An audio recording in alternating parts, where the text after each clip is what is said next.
नमस्कार, मैं हूं आपके साथ अंजना और आप देख रहे हैं ARBP न्यूज। आइए बढ़ते हैं आज की बड़ी खबर की ओर। सियासी सुरमाओं को पस्त करते हुए कैसे महाराष्ट्र में भाजपा का चेहरा बन गए देवेंद्र फडणवीस।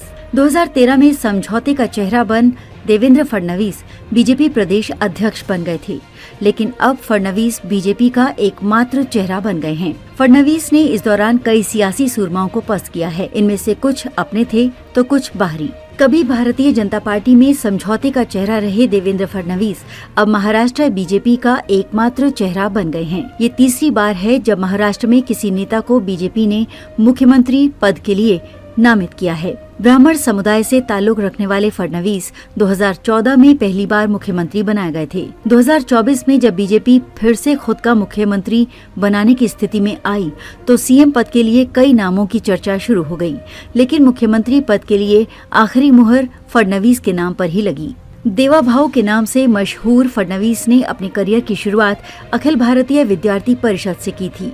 फडणवीस के बारे में कहा जाता है कि उन्हें दिल्ली और नागपुर दोनों का आशीर्वाद एक साथ प्राप्त है। समझौते का चेहरा देवेंद्र फडणवीस 2013 में नरेंद्र मोदी बीजेपी की तरफ से प्रधानमंत्री पद के लिए नामित किए गए।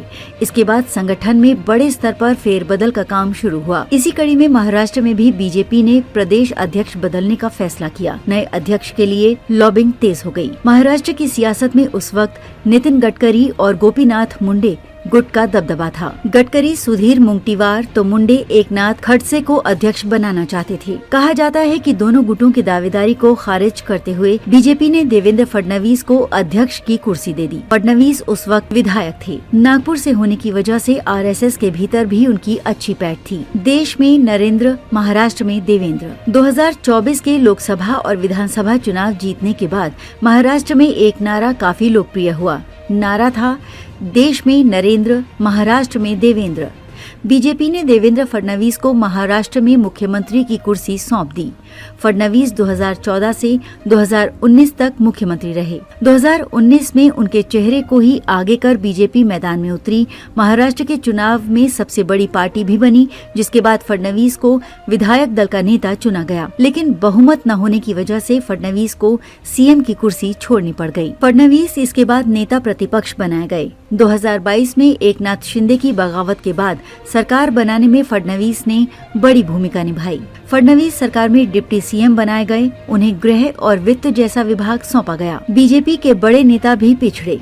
देवेंद्र फडणवीस जब पहली बार मुख्यमंत्री चुने गए तो उस वक्त एकनाथ खड़से, पंकजा मुंडे, नितिन गडकरी और विनोद तावड़े मुख्यमंत्री पद के प्रमुख दावेदार थे। केंद्र में मंत्री होने की वजह से नितिन दिल्ली रह गए। तावड़े, मुंडे और खड़से को सरकार में मंत्री बनाया गया। इसी बीच तावड़े अपनी डिग्री को लेकर विवादों में घिर गए। पंकजा और खड़से पर घोटाले का आरोप लगा। 2019 के चुनाव में तावड़े और खड़से को टिकट नहीं मिला। खड़से ने तो पार्टी ही छोड़ दी। वहीं तावड़े दिल्ली की राजनीति में आ गए। पंकजा मुंडे टिकट पाने में सफल रहीं, लेकिन परली से चुनाव नहीं जीत पाईं।